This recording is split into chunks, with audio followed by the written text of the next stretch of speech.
Hi students, this is Chandrakant Arkeri, Assistant Professor, Department of Commerce, Government First Women's College, Bailangal. Dear students, yesterday I uploaded Unit 1, Profit Prior to Corporation, Session 1, and in that video I already discussed the theory part as well as 5 marks questions, and in today's session, that is session 2, we are going to discuss 15 marks question which were appeared in the past year question papers. I covered around 5 to 6 questions in this session. So my humble request to all the students to share this video to all your friends who need it and who is facing the problem to study the corporate accounting too, and definitely I am sure that this video will definitely help them and they can easily pass also. So please share this video, and if you really like this video, if it is helping to you people, please like it and subscribe it and click on the bell icon, so whenever I make a new videos, that notification will come to you. And after finishing this chapter, I am going to start unit 2 also. So one by one I will upload in my YouTube channel. So you can search YouTube channel Chandrakant Arkeri. Okay. So let's start the class second session.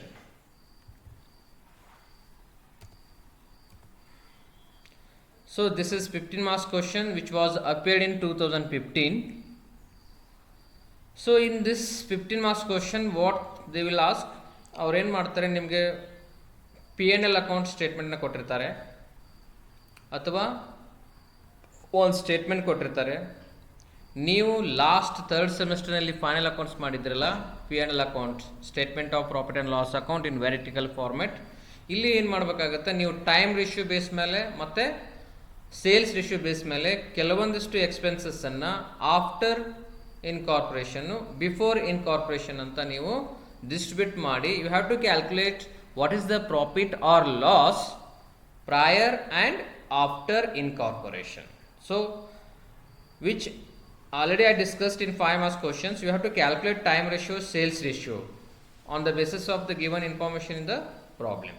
Problem ಇಲ್ಲಿ ಏನು information ಕೊಟ್ಟಿರ್ತಾರೆ, on that basis you have to calculate the sales ratio and time ratio. ಇಲ್ಲಿನೂ 2015ರಲ್ಲಿ Krishna company limited was incorporate on 1/8/2014. I already told incorporation date is very very important for solving the problem. ಅದು ಆದಮೇಲೆ company ಯಾವಾಗಿಂದ start ಆಯಿತು, 1/4/2014. The profit and loss of the company for the year ending 31/3/2015. ಈ 3 ಡೇಟಿಂದ you should come to know that when the company was incorporated and what is the accounting period. 1/4/2014 to 31/3/2015 is the accounting period and incorporation date is 1/8/2014. So ಇಲ್ಲಿ revenue from operations ಕೊಟ್ಟಿದ್ದಾರೆ, ನಂತರ expenses ಕೊಟ್ಟಿದ್ದಾರೆ, cost of sales, salary, director fees, interest on debentures, interest to vendors, depreciation, rent and taxes, selling expenses, discount on sales, audit fees, preliminary expenses, total expenses, profit for the year 47,100 and total. So additional information ಏನು ಕೊಟ್ಟಿದ್ದಾರೆ, ಇದು ನಿಮ್ಗೆ rent was paid at 500 per month. ಅದು ಆದಮೇಲೆ the average monthly sales for the first 4 months during the year was 30,000, wear as average monthly sales for the subsequent period was 35,000. Prepare statement showing profit and loss. So ಈ additional information ಏನಿರುತ್ತೆ ಅದರಲ್ಲಿ ಕೆಲವೊಂದಿಷ್ಟು working notes calculation ಮಾಡಬೇಕಾಗತ್ತೆ, ಅದು ಭಾಳ important ಇರುತ್ತೆ. ನೀವು ಏನಿದೆ ಅಂತ ಅದನ್ನು ನೀವು ಸರಿಯಾಗಿ ಅಂಡರ್ಸ್ಟ್ಯಾಂಡ್ ಮಾಡಿಕೊಂಡು you have to solve the problem. ಅದು ಆದಮೇಲೆ ಯಾವ ಎಕ್ಸ್ಪೆನ್ಸಸ್ಸು ಟೈಮ್ ರೇಷಿಯೋ ಮೇಲೆ ಹಂಚಿಕೆ ಆಗ್ತವೆ ಮತ್ತು ಯಾವ ಎಕ್ಸ್ಪೆನ್ಸಸ್ಸು ಸೇಲ್ಸ್ ರೇಷಿಯೋ ಮೇಲೆ ಹಂಚಿಕೆ ಆಗ್ತವೆ ಅನ್ನೋದು ನಾಲೆಜ್ ನಿಮಗೆ ಇರಬೇಕು. ಇದನ್ನು ನಾನು ನನ್ನ ಫಸ್ಟ್ ಸೆಷನ್ನಲ್ಲಿ ಆಲ್ರೆಡಿ ಡಿಸ್ಕಷನ್ ಮಾಡಿದ್ದೀನಿ. ಟೈಮ್ ರೇಷಿಯೋ ಬೇಸ್ ಮೇಲೆ ಯಾವ ಹಂಚ್ತೀವಿ, ಆಮೇಲೆ ಸೇಲ್ಸ್ ರೇಷಿಯೋ ಬೇಸ್ ಮೇಲೆ ಯಾವ ಹಂಚ್ತೀವಿ ಅಂತ ನಾನು already I discussed in my earlier session, that is session 1, that was already uploaded in the YouTube channel. So let's start the solution. ನೋಡಿರಿ, ಸೊ ಫಸ್ಟ್ ನಾವೇನು ಮಾಡಬೇಕಪ್ಪ ಆಗತ್ತಂದರೆ ಟೈಮ್ ರೇಷಿಯೋನ ಕಂಡುಹಿಡಿಬೇಕು. Because I have to distribute some expenses on the basis of time ratio. Calculation of time ratio, prior period ನಾವು first date in incorporation ಇದೆಯಲ್ಲ ಆ ಡೇಟನ್ನು ನಾವು ನೋಡ್ಕೋಬೇಕು. That date is 1/8/2014. So prior period ಇದರಲ್ಲಿ 4 ಮಂತ್ಸ್ ಇದೆ, ಆಫ್ಟರ್ ಪೀರಿಯಡು 8 ಮಂತ್ಸ್ ಇದೆ. So time ratio ಏನಾಗುತ್ತೆ 1:2. ನಂತರ ಕ್ಯಾಲ್ಕುಲೇಷನ್ ಆಫ್ ಸೇಲ್ಸ್ ಇದ್ರ ಬಗ್ಗೆನೂ ಎಡಿಷನಲ್ ಇನ್ಫಾರ್ಮೇಷನ್ ಕೊಟ್ಟಿದ್ದಾನೆ. Average monthly sales first 4 months 30,000 ಇದೆ ಅಂತ ಹೇಳಿದ್ದಾನೆ. After 4 months it will be 35,000 ಅಂತ ಹೇಳಿದ್ದಾನೆ. On that basis we have calculated 3:7 is the sales ratio. This calculation is very very very important. ಈ base ಇಟ್ಕೊಂಡೆ ನಾವೇನು ಮಾಡ್ತೀವಿ, P&L ಅಕೌಂಟ್ ಸ್ಟೇಟ್ಮೆಂಟ್ ರೆಡಿ ಮಾಡ್ತೀವಿ. ಆಫ್ಟರು ಮತ್ತು ಬಿಫೋರ್ ಇನ್ಕಾರ್ಪೊರೇಷನ್ ಎಕ್ಸ್ಪೆನ್ಸಸ್ಸನ್ನು ಹಂಚ್ತೀವಿ. ನಂತರ ಇಲ್ಲಿ ರೆಂಟ್ ಆ್ಯಂಡ್ ಟ್ಯಾಕ್ಸಸ್ ಬಗ್ಗೆ ಒಂದು ಅಡಿಷನಲ್ ಇನ್ಫಾರ್ಮೇಷನ್ ಕೊಟ್ಟಿದ್ರು. Per month 500 rupees rent pay ಮಾಡಿದ್ದಾರೆ. ಇಲ್ಲೇನು ಮಾಡಿರ್ತಾರೆ, ಎಕ್ಸ್ಪೆನ್ಸಸ್ನಲ್ಲಿ ರೆಂಟು ಮತ್ತು ಟ್ಯಾಕ್ಸಸ್ಸು ಕೂಡಿ ಕೊಟ್ಟಿರ್ತಾರೆ. ಅವಾಗ ನಾವೇನು ಮಾಡಬೇಕಾಗುತ್ತೆ, we have to calculate rent separately and rent and taxes separately. So for that they are given some additional information. On that basis you are solving the rent and taxes. Total amount of rent and taxes ಇದನ್ನು ನಿಮ್ಮ problem ಕೊಟ್ಟಿರ್ತಾರೆ 9,000. ಇದರಲ್ಲಿ ನಾವು less rent ಮಾಡಿದ್ದೀವಿ ಅಂತಂದ್ರೆ balance amount allocated ಏನು taxes ಇರುತ್ತೆ ಆ ಅಮೌಂಟ್ ನಮಗೆ ಸಿಗುತ್ತೆ. ನೋಡ್ರಿ, rent for the period 500 per month ಇತ್ತು. ಇಲ್ಲಿ ನೀವು 12 ಮಂತ್ಸ್ ಮಾಡ್ಬೋದು. ಇಲ್ಲಿ ನಾವು ಪ್ರಯರ್ ಪೀರಿಯಡ್ ಎಷ್ಟು ಮತ್ತು ಆಫ್ಟರ್ ಪೀರಿಯಡ್ ಎಷ್ಟು ಅಂತ ನಾವು ಕ್ಯಾಲ್ಕುಲೇಷನ್ ಮಾಡಬೇಕಾಗತ್ತೆ. Because you have to share after and before. So that's why 500 into 4 2,000, then 500 into 8 4,000. Total rent and taxes 9,000ನಲ್ಲಿ 6,000 rupees rent was paid. So balance amount will be taxes. Balance amount will be taxes that has to be shared in time ratio. So ಇಲ್ಲಿ ಏನು ಮಾಡಿರ್ತಾರೆ, ನಿಮಗೆ 9,000 rupees full ಕೊಟ್ಟಿರ್ತಾರೆ. ಅದರಲ್ಲಿ rent ಎಷ್ಟು ಆಮೇಲೆ taxes ಎಷ್ಟು ಅನ್ನೋದೊಂದು ಅಡ್ಜಸ್ಟ್ಮೆಂಟ್ ಕೊಟ್ಟಿರ್ತಾರೆ. On that basis you are distributing. ಅದೇ ರೀತಿ calculation of interest to vendors for the prior and after period. ಇಲ್ಲೇನಾಗಿದೆ ರೀ, ಟೋಟಲ್ ಇಂಟ್ರೆಸ್ಟ್ ಟು ವೆಂಡರ್ಸ್ ಇದೆ ನೋಡ್ರಿ. ಇಂಟ್ರೆಸ್ಟ್ ಟು ವೆಂಡರ್ಸ್ನಲ್ಲಿ ಅಪ್ ಟು 39/2014 ಮಾತ್ರ ಪೇಮೆಂಟ್ ಮಾಡಿದ್ದಾರೆ.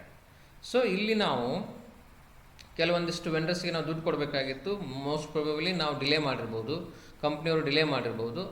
ಸೊ ಅದರ ಮೇಲೆ ಇಂಟ್ರೆಸ್ಟ್ ಚಾರ್ಜ್ ಮಾಡಿದ್ದಾರೆ. ಅದನ್ನು ಸೆಪ್ಟೆಂಬರ್ ತನಕ ಮಾತ್ರ ಕೊಟ್ಟಿದ್ದಾರೆ, ಆಮೇಲೆ ಅದನ್ನು ಕ್ಲೋಸ್ ಮಾಡಿದ್ದಾರೆ. ಸೊ ನಾವಿಲ್ಲಿ ಏನು ಮಾಡಬೇಕಾಗುತ್ತೆ, ಈ 3,000 rupeesನ್ನು ನಾವು 6 ಮಂತ್ಸ್ವರೆಗೆ, ಇದರಲ್ಲಿ ಪ್ರಯರ್ ಪೀರಿಯಡ್ ಎಷ್ಟು ಆಫ್ಟರ್ ಪೀರಿಯಡ್ ಎಷ್ಟು ಅಂತ ನಾವು ಕ್ಯಾಲ್ಕುಲೇಷನ್ನು ಮಾಡಬೇಕಾಗತ್ತೆ. ಅದಕ್ಕೆ ನಾವು ಒಂದು ವರ್ಕಿಂಗ್ ನೋಟ್ ಮಾಡ್ತೀವಿ. ನೋಡಿರಿ, total interest to vendors up to 39/2014 that is 3,000. That is for 6 months ಅಂತಂದರೆ April, May, June, July, August, September 6 ಮಂತ್ಸ್ವರೆಗೆ 3,000 ಪೇ ಮಾಡಿದ್ವಿ. ಈ 6 ಮಂತ್ನಲ್ಲಿ ಆಫ್ಟರ್ ಎಷ್ಟಿದೆ, ಬಿಫೋರ್ ಎಷ್ಟಿದೆ ಅಂತ ನಾವು ಕ್ಯಾಲ್ಕುಲೇಷನ್ ಮಾಡಬೇಕಾಗತ್ತೆ. ಅದನ್ನ ಹೆಂಗೆ ಮಾಡ್ತೀವಿ ನಾವು, ಇಂಟ್ರೆಸ್ಟ್ ಪರ್ ಮಂತ್ ಎಷ್ಟಿದೆ, 3,000 ಡಿವೈಡ್ ಬೈ 6 ಮಂತ್ಸಿಗೆ ಇಷ್ಟು ಕೊಟ್ಟಿದ್ದಾರೆ, 500 rupees ಪರ್ ಮಂತ್ ಇದೆ. Prior period interest is 500 into 4 2,000. After period interest is 1,000. So in this problem these calculations are very very important. ಇವಿಷ್ಟು ಕ್ಯಾಲ್ಕುಲೇಷನ್ ಮಾಡಿದ್ರಿ ಅಂತಂದರೆ next is only appropriation. You have to appropriate, ಹಂಚೋದು.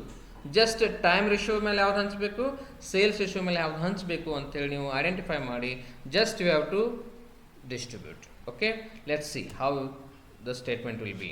Statement showing profit or loss prior and after incorporation. ಈ ರೀತಿ ನೀವು particulars, basis for allocation, before and after incorporation ಅಂತ ನೀವು 4 ಕಾಲಮನ್ನು ಮಾಡಬೇಕಾಗತ್ತೆ. So ಇದು ನಿಮ್ಮ ಏನು ನಾವು vertical format schedule 3 companies act 2013 ಪ್ರಕಾರ ನಾವು ಏನು ವರ್ಟಿಕಲ್ ಫಾರ್ಮ್ಯಾಟನ್ನು ಕೊಟ್ಟಿದ್ವಿ ಅದೇ ಬೇಸಲ್ಲಿ ಬರಬೇಕು. ಯಾವುದು ಹಿಂದೆ ಮುಂದೆ ಆಗಬಾರ್ದು. ಏನು ಫಸ್ಟ್ ಐಟಮ್ ಬರಬೇಕು, ಏನು ಸೆಕೆಂಡ್ ಐಟಮ್ ಬರಬೇಕು, ಎಕ್ಸ್ಪೆನ್ಸಸ್ಸಲ್ಲಿ ಯಾವುದು ಫಸ್ಟು ಯಾವುದು ಸೆಕೆಂಡು, ಅದೇ ರೀತಿಯೇ ನೀವು ಈ ಸ್ಟೇಟ್ಮೆಂಟನ್ನು ರೆಡಿ ಮಾಡಬೇಕು. ಇದರಲ್ಲಿ ಏನಾದರೂ ಮಿಸ್ಮ್ಯಾಚ್ ಮಾಡಿರಿ ಅಂತಂದ್ರೆ you will lose some marks. Okay, so please practise the format. Okay, ನೋಡಿರಿ, ರೆವೆನ್ಯೂ ಫ್ರಾಮ್ ಆಪರೇಷನ್ ಇದನ್ನು ನಾವು ಆ್ಯಕ್ಚುಲ್ ಕಂಡು ಹಿಡಿದಿದ್ವಿ 1,20,000 2,80,000 ಅಂಥೇಳಿ. ಸೊ ಬಿಫೋರ್ ಪೀರಿಯಡ್ ಎಷ್ಟಿತ್ತು, ಆಫ್ಟರ್ ಪೀರಿಯಡ್ ಎಷ್ಟಿತ್ತು ಅಂತ. There is no other income. So total revenue is 1,20,000 and 2,80,000. Now will come to expenses. ಎಕ್ಸ್ಪೆನ್ಸಸ್ಸಲ್ಲಿ first cost of sales. Cost of ಸೇಲ್ಸನ್ನು ನಾವು ಸೇಲ್ಸ್ ರೇಷಿಯೋ ಮೇಲೆ ಹಂಚ್ತೀವಿ. ಸೇಲ್ಸ್ ರೇಷಿಯೋವನ್ನು ನಾವು ಇಲ್ಲಿ ಕಂಡುಹಿಡಿದೀವಿ. 3:7 is the sales ratio. On that basis we have to distribute. Total cost of sales ಏನು ಕೊಟ್ಟಿರ್ತಾರೆ ಅದನ್ನು ನೀವು ಸೇಲ್ಸ್ ರೇಷಿಯೋ ಬೇಸ್ ಮೇಲೆ ಇಲ್ಲೇನು ಸೇಲ್ಸ್ ರೇಷಿಯೋ ಕಂಡು ಹಿಡಿದಿದ್ವಿ 3:7 on that basis you have to distribute it. ಅದು ಆದಮೇಲೆ ಎಂಪ್ಲಾಯಿ ಬೆನಿಫಿಟ್ ಕಾಸ್ಟ್ ಬರುತ್ತೆ, ಸ್ಯಾಲರಿಯನ್ನು ನಾವು ಮಂತ್ಲಿ ಕೊಡ್ತೀವಿ, ಅದಕ್ಕೆ ನಾವೇನು ಮಾಡ್ತೀವಿ ಟೈಮ್ ರೇಷಿಯೋ ಬೇಸಿಸ್ ಮೇಲೆ ಇದನ್ನು ಡಿಸ್ಟ್ರಿಬ್ಯೂಟ್ ಮಾಡ್ತೀವಿ. ಟೈಮ್ ರೇಷಿಯೋ ಏನಿದೆ ರೀ 1:2 ಬೇಸಿಸ್ ಮೇಲೆ ನಾವು ಸ್ಯಾಲರಿಯನ್ನು ಹಂಚ್ತೀವಿ.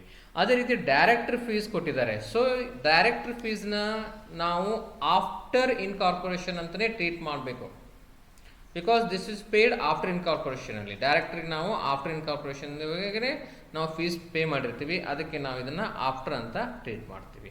ಅದೇ ರೀತಿ finance cost, interest on debentures. So interest on ಡಿಬೆಂಚರ್ನು ಕೂಡ ನಾವು ನನ್ನ ಥಿಯರಿ ಕ್ಲಾಸ್ನಲ್ಲಿ ಫಸ್ಟ್ ಸೆಷನ್ನಲ್ಲಿ ಆಲ್ರೆಡಿ ಅಪ್ಲೋಡ್ ಮಾಡಿದ್ದೀನಿ. ಅದರಲ್ಲಿ ಹೇಳಿದ್ದೀವಿ ನಾವು ಯಾವ್ಯಾವ ಎಕ್ಸ್ಪೆನ್ಸಸ್ಸು ಆಫ್ಟರ್ ಇನ್ಕಾರ್ಪೊರೇಷನ್ ಅಂತಲೇ ಟ್ರೀಟ್ ಮಾಡಬೇಕು ಅಂತ ಹೇಳಿದ್ವಿ. ಅದರಲ್ಲಿ ಡೈರೆಕ್ಟರ್ ಫೀಸ್ ಒಂದಿದೆ, ನಂತರ ಇಂಟ್ರೆಸ್ಟ್ ಆನ್ ಡಿಬೆಂಚರ್ಸ್ ಕೂಡ ಇದೆ. So after 1000. Then interest to vendors actual period ratio, ಇದನ್ನು ನಾವು ವರ್ಕಿಂಗ್ ನೋಟ್ ಮಾಡಿದ್ದೀವಿ, ಅಲ್ಲಿ ನಾವು ಹಂಚಿದ್ದೀವಿ, ಅದರ ಪ್ರಕಾರ ಇಲ್ಲಿ ನಾವು ಡಿಸ್ಟ್ರಿಬ್ಯೂಟ್ ಮಾಡ್ತಾ ಇದ್ದೀವಿ. ಅದೇ ರೀತಿ ಡೆಪ್ರಿಷಿಯೇಷನ್ ಆ್ಯಂಡ್ ಅಮೋರ್ಟೈಸೇಷನ್. ಡೆಪ್ರಿಷಿಯೇಷನನ್ನು ಟೈಮ್ ರೇಷಿಯೋ ಬೇಸ್ ಮೇಲೆ ಹಂಚಬೇಕು. ಇಲ್ಲಿ ಮೋಸ್ಟ್ಲಿ ಅಮೌಂಟ್ ಬಂದಿಲ್ಲ, ಇದನ್ನು ನೀವು ಡಿಸ್ಟ್ರಿಬ್ಯೂಟ್ ಮಾಡಿ. ಎಷ್ಟಿದೆ ಡೆಪ್ರಿಷಿಯೇಷನ್ ಅಪ್ಪ ಅಂತಂದರೆ ಡೆಪ್ರಿಷಿಯೇಷನ್ನು 1500 ಇದೆ, ಇದನ್ನು ನೀವು ಟೈಮ್ ರೇಷಿಯೋ ಮೇಲೆ ಹಂಚ್ರಿ. ಟೈಮ್ ರೇಷಿಯೋ ಎಷ್ಟಿದೆ 1:2 ಇದೆ. On that basis you please distribute it. Okay. ನಂತರ ಅದರ್ ಎಕ್ಸ್ಪೆನ್ಸಸ್ಸು, ರೆಂಟು ಆ್ಯಕ್ಚುಲಿ ನಾವು ಕಂಡು ಹಿಡಿದಿದ್ವಿ ಅದ್ರ ಮೇಲೆ.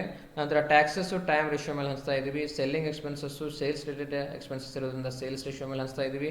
ಡಿಸ್ಕೌಂಟ್ ಆನ್ ಸೇಲ್ಸ್ ಕೂಡ ಅದೇ ರೀತಿ ಹಂಚ್ತಾ ಇದ್ದೀವಿ. ಅದು ಆದಮೇಲೆ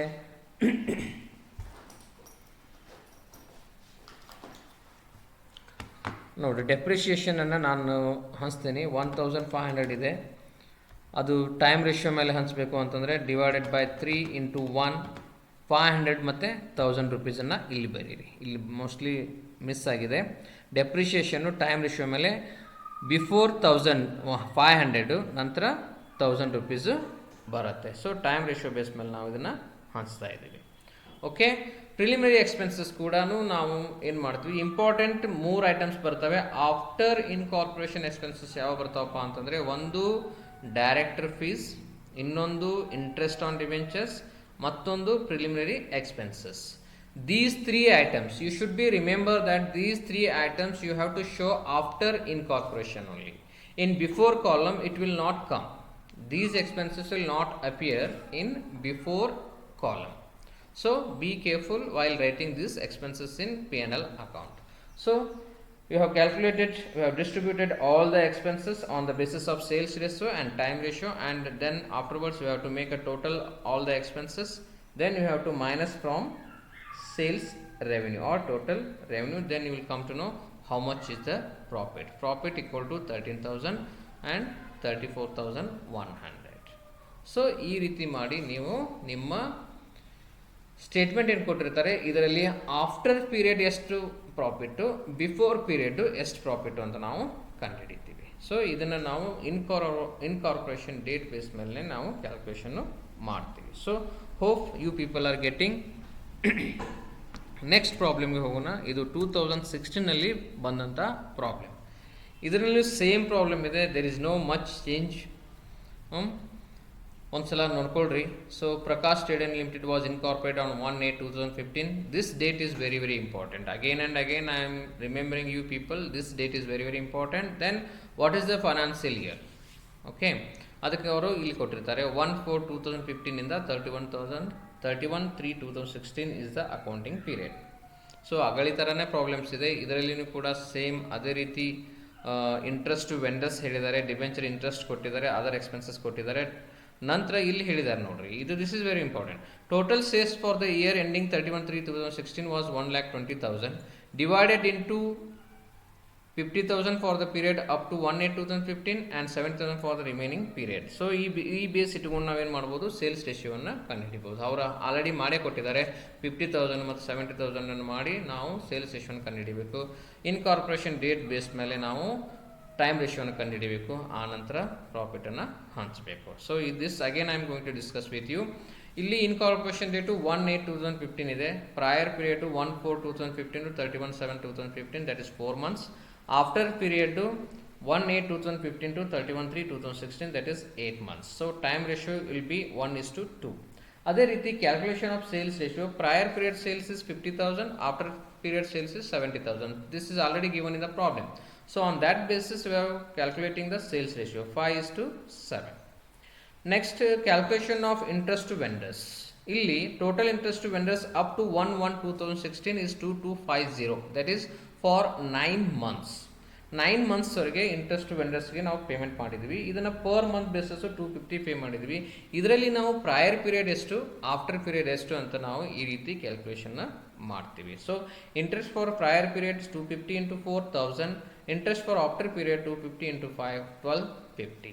So this calculation, again I am telling you, this calculation is very very important. If you make any mistakes in this calculation, automatically your statement become wrong. That's why please listen carefully, and if you not are getting, again you watch the video, then you will definitely will come to know how to calculate the time ratio and sales ratio and how to distribute the expenses on this ratio basis. Okay, let's move. This is the simple work. This I am not explaining now. So ಇಲ್ಲಿನೂ ಕೂಡ revenue from operations ಇದೆ, ಅದನ್ನು actual ಕೊಟ್ಟಿದ್ರು, on that basis we are distributed. ಬಾಕಿ ಎಲ್ಲ cost of sales registration ಮೇಲೆ ಸ್ಯಾಲರೀಸನ್ನು time ratio ಮೇಲೆ ಮಾಡಿದ್ದೀರಿ. ಡೈರೆಕ್ಟರ್ ಫೀಸ್ ಆಫ್ಟರ್, ಇದು ಭಾಳ ಇಂಪಾರ್ಟೆಂಟು. ನಂತರ ಉಳಿದಿದ್ದೆಲ್ಲ ಇದು ಆದಮೇಲೆ ಪ್ರಿಲಿಮಿನರಿ ಫಾರ್ಮೇಷನ್ ಎಕ್ಸ್ಪೆನ್ಸಸ್ ಅಂದರೆ ಪ್ರಿಲಿಮಿನರಿ ಎಕ್ಸ್ಪೆನ್ಸು, ಅದನ್ನು ಆಫ್ಟರ್ ಟ್ರೀಟ್ ಮಾಡಿರಿ. ಆಮೇಲೆ ಇನ್ನೊಂದು ಎಕ್ಸ್ಪೆನ್ಸಸ್ ಇತ್ತಲ್ಲ, ಯಾವುದು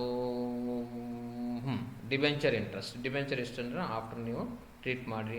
ಉಳಿದಿದ್ದೆಲ್ಲನೂ ನೀವೇನು ಮಾಡಬೇಕಾಗುತ್ತೆ, ಟೈಮ್ ರೇಷಿಯೋ ಮತ್ತು ಸೇಲ್ಸ್ ರೇಷಿಯೋ ಮೇಲೆ ಹಂಚಬೇಕಾಗತ್ತೆ. ಯಾವುದು ಟೈಮ್ ರೇಷಿಯೋ ಮೇಲೆ, ಯಾವುದು ಸೇಲ್ಸ್ ರೇಷಿಯೋ ಮೇಲೆ ಅಂತ ನೀವು ಐಡೆಂಟಿಫೈ ಮಾಡಿದಿರಿ ಅಂತಂದ್ರೆ definitely you will solve this problem. So ಇದನ್ನು ನೀವು ಒಂದ್ಸಲ ಗೋ ಥ್ರೂ ಮಾಡಿರಿ. ಏನಾದರೂ ಡಿಫಿಕಲ್ಟೀಸ್ ಇತ್ತು ಅಂತಂದರೆ I have given my number and my email ID, and after watching you can comment also. If you comment, then definitely I will answer for that comment. Okay, let's move to next problem that is appeared in 2017. ಎಲ್ಲ problems almost similar ಇದ್ದಾವೆ, ಕೆಲವೊಂದಿಷ್ಟು difference ಬರುತ್ತೆ, ಅದನ್ನು ನೋಡೋಣ. ಇಲ್ಲಿ ನೋಡ್ರಿ, Raghav company limited was incorporated on 1/8/2016. So same problem ಇದೆ, ಇದನ್ನು ನೀವೇ ಟ್ರೈ ಮಾಡಿರಿ. ಸೇಮ್ ರೆಂಟ್ ವಾಸ್ ಪೇಯ್ಡ್, ಇದು 2015 ಕ್ವಶನ್ ಥರನೇ ಇದೆ. ನಂತರ ಸೇಲ್ಸ್ ಅಪ್ ಟು 1/8/2016 1,20,000 ಆ್ಯಂಡ್ 2,80,000 ಅಂತ ಹೇಳಿದ್ದಾರೆ. ಪ್ರಿಪೇರ್ ಸ್ಟೇಟ್ಮೆಂಟ್ ಶೋಯಿಂಗ್ ಅಂತ ಹೇಳಿದ್ದಾರೆ. ಸೊ ಇಲ್ಲಿನೂ ಏನು ಮಾಡ್ತಾ ಇದ್ದಾರೆ, calculation of time ratio same ಇದನ್ನು ಆಲ್ರೆಡಿ ಕ್ಯಾಲ್ಕುಲೇಷನ್ ಮಾಡಿದ್ದೀವಿ. ಆಮೇಲೆ ಪ್ರಯರ್ ಪೀರಿಯಡ್ ಸೇಲ್ಸ್ ಕೊಟ್ಟಿದ್ದಾರೆ, ಆಫ್ಟರ್ ಪೀರಿಯಡ್ ಸೇಲ್ಸ್ ಕೊಟ್ಟಿದ್ದಾರೆ. ಸೇಲ್ಸ್ ರೇಷಿಯೋನ ನಾವು ಕಂಡುಹಿಡಿದಿದ್ವಿ 1,20,000, 3:7.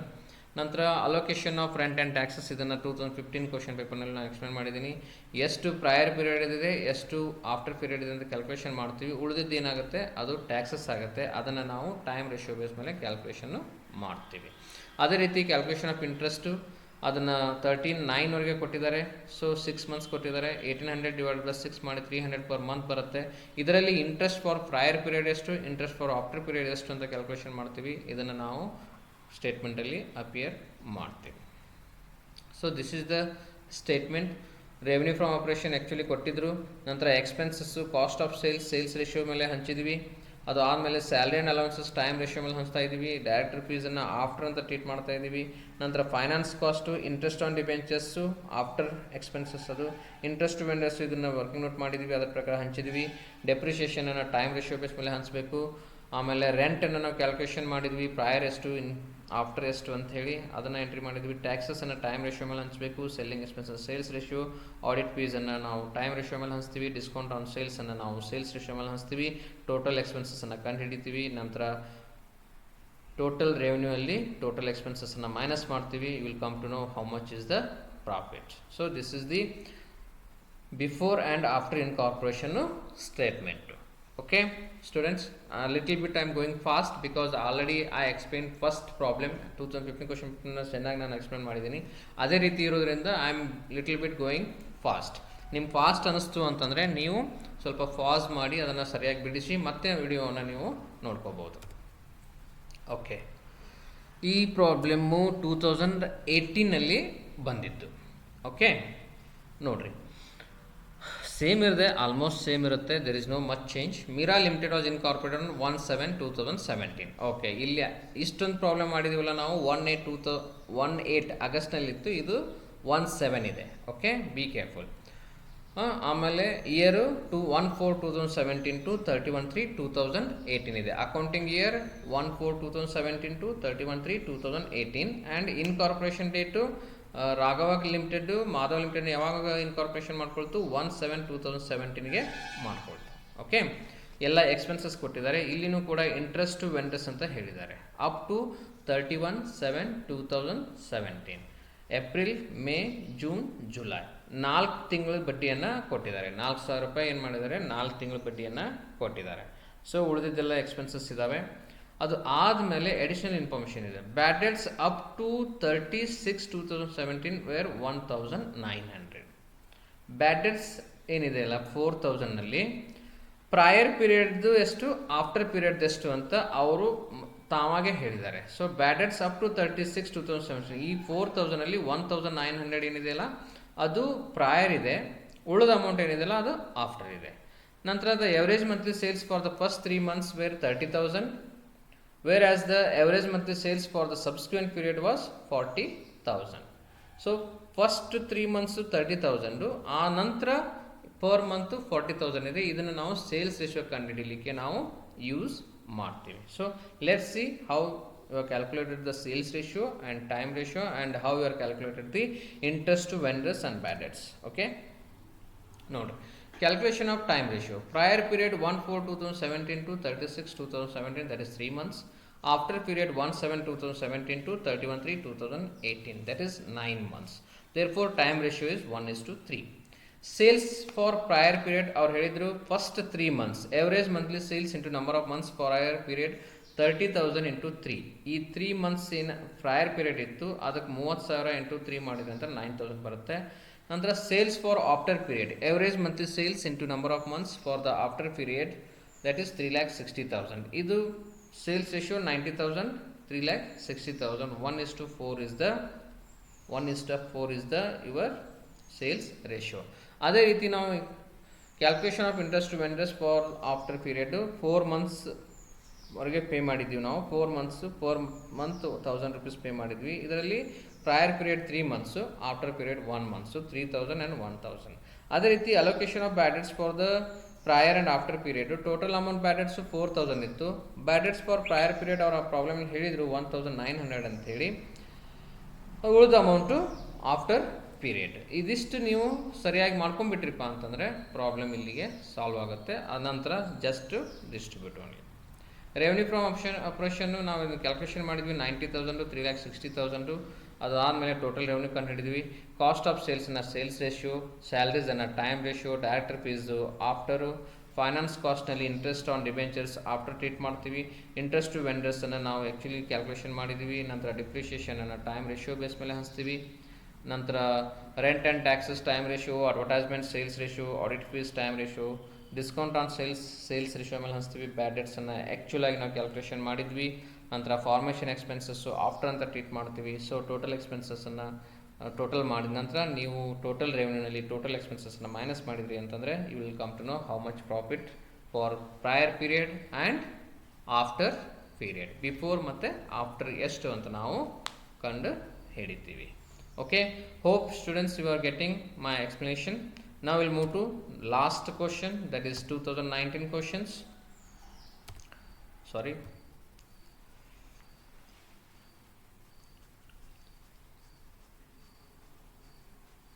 ಸ್ವಲ್ಪ ಇಲ್ಲಿ ಏನು ಮಾಡಿದ್ದಾನೆ, ಈ ಪ್ರಾಬ್ಲಮ್ ಭಾಳ ಚೆನ್ನಾಗಿದೆ, ಸ್ವಲ್ಪ ಕೇರ್ಫುಲ್ ಆಗಿ ನೋಡ್ರಿ. Bhagya traders limited was formed on 1/7/2017 to take over the business of Sunita traders with effect from 1/4/2017. So ಇಲ್ಲಿನೂ ಏನಾಗಿದೆ ರೀ 1/7/2017ಗೆ ಅವರು ಇನ್ಕಾರ್ಪೊರೇಷನ್ ಆಗಿದೆ. ಅಕೌಂಟಿಂಗ್ ಪೀರಿಯಡು 1/4/2017 ಟು 31/3/2018 ಇದೆ. ಓಕೆ, ರೆವೆನ್ಯೂ ಫ್ರಮ್ ಆಪರೇಷನ್ ಕೊಟ್ಟಿದ್ದಾರೆ, ಟೋಟಲ್ ರೆವೆನ್ಯೂ, ಎಕ್ಸ್ಪೆನ್ಸಸ್ ಕೊಟ್ಟಿದ್ದಾರೆ, ಆಲ್ ಎಕ್ಸ್ಪೆನ್ಸಸ್ ಆದೆ. ಸೊ ಇದನ್ನು ಆಲ್ರೆಡಿ ನಿಮ್ಗೆ ಎಕ್ಸ್ಪ್ಲೇನ್ ಮಾಡಿದ್ದೀನಿ. ಈಗ ನಾವು ಯಾವ ರೀತಿ ಇಲ್ಲಿ ಸ್ವಲ್ಪ ನೋಡ್ರಿ, the following additional information is available. ಇದು ಎಕ್ಸ್ಪೆನ್ಸಸ್ಸನ್ನು ನೀವೇ ನೋಡ್ಕೊಳ್ರಿ. The average monthly sales for the first 3 months were 1,60,000, whereas the monthly average sales for the subsequent period was 3,20,000. Nantra, rent was paid rupees 2,000 per month up to 36/2017, and thereafter it was increased to rupees 3,000 per month. So ಇಲ್ಲಿ ಈ ಎರಡು information base ಮೇಲೆ ನಾವು ಕೆಲವೊಂದಿಷ್ಟು ಕ್ಯಾಲ್ಕುಲೇಷನ್ನ ಮಾಡಬೇಕಾಗತ್ತೆ, ಅದನ್ನು ನಾವು ನೋಡೋಣ. ಇಲ್ಲಿ ಇನ್ಕಾರ್ಪೊರೇಷನ್ ರೇಟು 1/7/2017, ಅದಕ್ಕೆ prior period 3 months, after period 9 months. ಅದೇ ರೀತಿ calculation of sales ratio, sales for prior period, average monthly sales,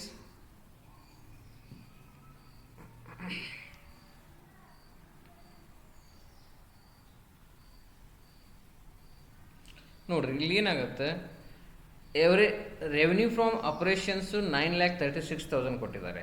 so ಇಲ್ಲಿ ಏನಾಗಿದೆ, ಇಷ್ಟೊಂದು ಪ್ರಾಬ್ಲಮ್ ಮಾಡಿದ್ವಲ್ಲ ಅದು ಟ್ಯಾಲಿ ಆಗ್ತಾ ಇತ್ತು. ಇಲ್ಲಿ ಏನು ಮಾಡಿದ್ದಾರೆ ಇವರು, ಸೇಲ್ಸ್ ರೇಷಿಯೋ ಕಂಡು ಹಿಡಲಿಕ್ಕೆ ಬೇರೆ ಇನ್ಫಾರ್ಮೇಷನ್ ಕೊಟ್ಟಿದ್ದಾರೆ. So average monthly sales for the first 3 months were 1,60,000. ನಂತರ whereas the monthly average sales for the subsequent period was 3,20,000.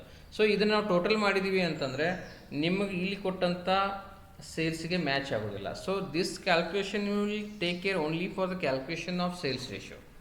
So ಈ ಅಮೌಂಟನ್ನು ನಾವು ಅಲ್ಲಿ ಹಂಚೋದು ಬೇಡ, ನಾವು 9,36,000 ಸೇಲ್ಸ್ ರೇಷಿಯೋ ಮೇಲೆ ಹಂಚೋಣ. ಸೊ ಈ 2019 this is the only difference. ನಾವು ಬೇರೆ ಪ್ರಾಬ್ಲಮ್ ಏನು ಮಾಡಿದ್ವಿ, ಪ್ರಯರ್ ಪೀರಿಯಡ್ ಸೇಲ್ಸು ಆಮೇಲೆ ಆಫ್ಟರ್ ಪೀರಿಯಡ್ ಸೇಲ್ಸನ್ನು ಕ್ಯಾಲ್ಕುಲೇಷನ್ ಮಾಡಿದ ಮೇಲೆ ಅದು ಸೇಮ್ ಸ್ಟೇಟ್ಮೆಂಟಲ್ಲಿ ಕೊಟ್ಟಿರ್ತಿದ್ರು. ಆದರೆ ಇಲ್ಲಿ ಸ್ಟೇಟ್ಮೆಂಟಲ್ಲಿ ಕೊಟ್ಟಿರೋ ಸೇಲ್ಸ್ ಬೇರೆ ಇದೆ, ಮತ್ತು ಕ್ಯಾಲ್ಕುಲೇಷನ್ ಮಾಡಲಿಕ್ಕೆ ಕೊಟ್ಟಂಥ ಇನ್ಫಾರ್ಮೇಷನ್, ಸೇಲ್ಸ್ ರೇಷಿಯೋ ಇನ್ಫಾರ್ಮೇಷನನ್ನು ಏನು ಕೊಟ್ಟಿದ್ದಾರಲ್ಲ ದಟ್ ಈಸ್ ಡಿಫ್ರೆಂಟ್, ಆ್ಯಂಡ್ ಸ್ಟೇಟ್ಮೆಂಟ್ನೊಳಗೆ ಕೊಟ್ಟಂಥ ಸೇಲ್ಸು ಡಿಫ್ರೆಂಟ್ ಇದೆ.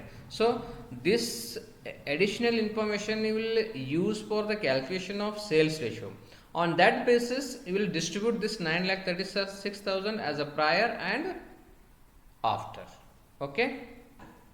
ಮತ್ತೊಂದು ಇನ್ಫಾರ್ಮೇಷನ್ನು, rent was paid rupees 2,000 per month up to 36/2017. So ಜೂನ್ವರೆಗೆ 2,000 ರೂಪಾಯಿ ಪರ್ ಮಂತ್ ಕೊಡ್ತಿದ್ರು. ಅದು ಆದಮೇಲೆ ರೆಂಟು 3,000 ಪೇ ಮಾಡಿದ್ದಾರೆ. So it is increase 2,000 to 3,000 rupees increase ಆಗಿದೆ. ಅದನ್ನು ನಾವು ಕ್ಯಾಲ್ಕುಲೇಷನ್ನು ಮಾಡಬೇಕಾಗತ್ತೆ. ಸೊ ಟೈಮ್ ರೇಷಿಯೋ ಬಗ್ಗೆ ನಿಮ್ಗೇನು ಜಾಸ್ತಿ ಹೇಳೋದು ಬೇಡ. ಅದೇ ರೀತಿ 1,60,000 into 3 4,80,000 prior period sales.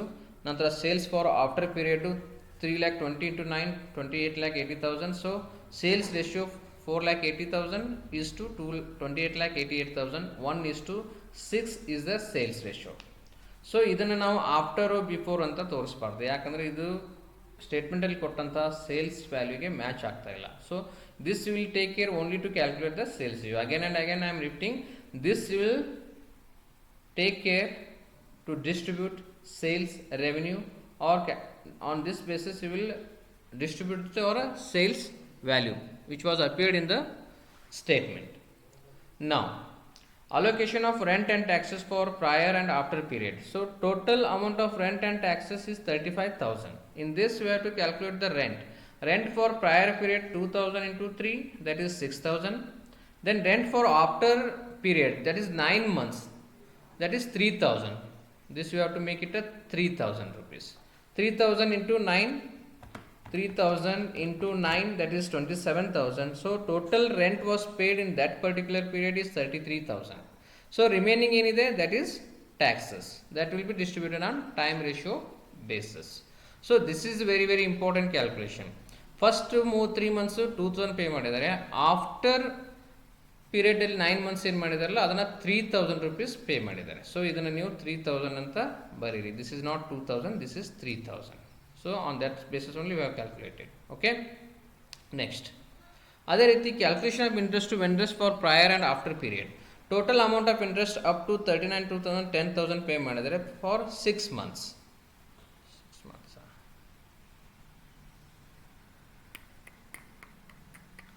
One minute. April, May, June, July, August, September. Okay, 6 ಮಂತ್ಸ್ವರೆಗೆ ಪೇ ಮಾಡಿದ್ದಾರೆ. ಸೊ 10,000 ಡಿವೈಡ್ ಬೈ 6 ಮಾಡಿದ್ರಿ ಅಂತಂದ್ರೆ ಅದು ಪರ್ ಮಂತ್ ಬರುತ್ತೆ. ಇದರಲ್ಲಿ ಪ್ರಯರ್ ಪೀರಿಯಡ್ ಎಷ್ಟು, ಆಫ್ಟರ್ ಪೀರಿಯಡ್ ಎಷ್ಟು ಅಂತ ನಾವು ಕ್ಯಾಲ್ಕುಲೇಷನನ್ನು ಮಾಡ್ತೀವಿ. ಸೊ ಪ್ರಯರ್ ಪೀರಿಯಡಲ್ಲಿ 3 ಮಂತ್ಸು, ಆಫ್ಟರ್ ಪೀರಿಯಡಲ್ಲಿ 3 months. So total 5,000 ಅನ್ನು ನಾವು ಡಿಸ್ಟ್ರಿಬ್ಯೂಟ್ ಮಾಡ್ತೀವಿ. So this is the major calculation.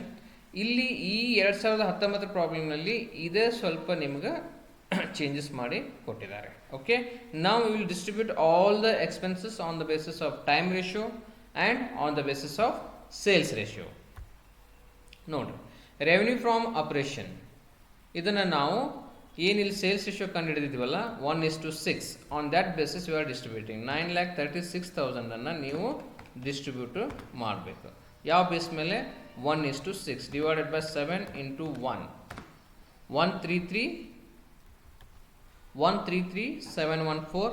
ಅದೇ ರೀತಿ ಆಫ್ಟರು 802286 ಟೋಟಲ್ ರೆವೆನ್ಯೂ ಬಂತು. ನಂತರ ಕಾಸ್ಟ್ ಆಫ್ ಸೇಲ್ಸನ್ನು ನೀವು ಸೇಲ್ಸ್ ರೇಷಿಯೋ ಮೇಲೆ ಹಂಚ್ತಾ ಇದ್ದೀರಿ. ಅದು ಆದಮೇಲೆ salary and allowance time ratio ಮೇಲೆ ಹಂಚಿದ್ರಿ. ಡೈರೆಕ್ಟರ್ಸ್ ಫೀಸನ್ನು ನೀವು ಆಫ್ಟರ್ ಅಂತ ಹಂಚಿದ್ರಿ. Finance cost, interest on debentures, that will be treated as after incorporation only. Then interest to vendors, this we have already calculated in working notes, thus we are distributed to before and after. Then depreciation, amortization, time ratio based.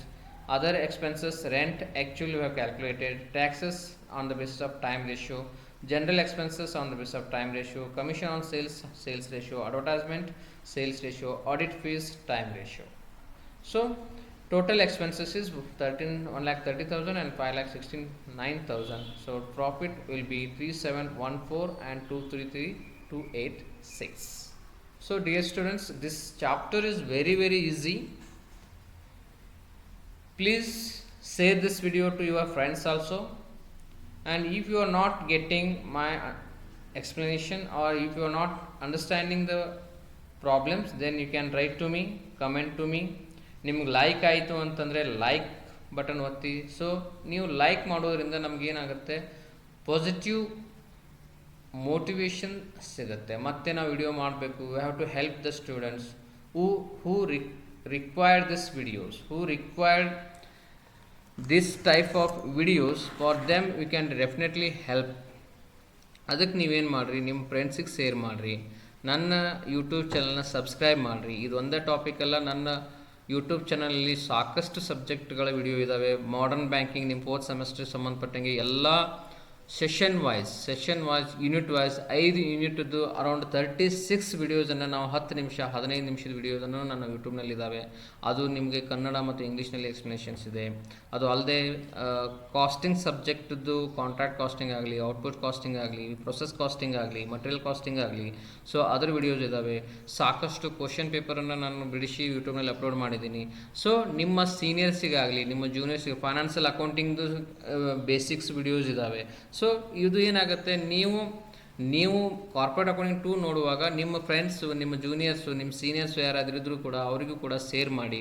So they can also get the benefit of this videos. Okay, thank you students.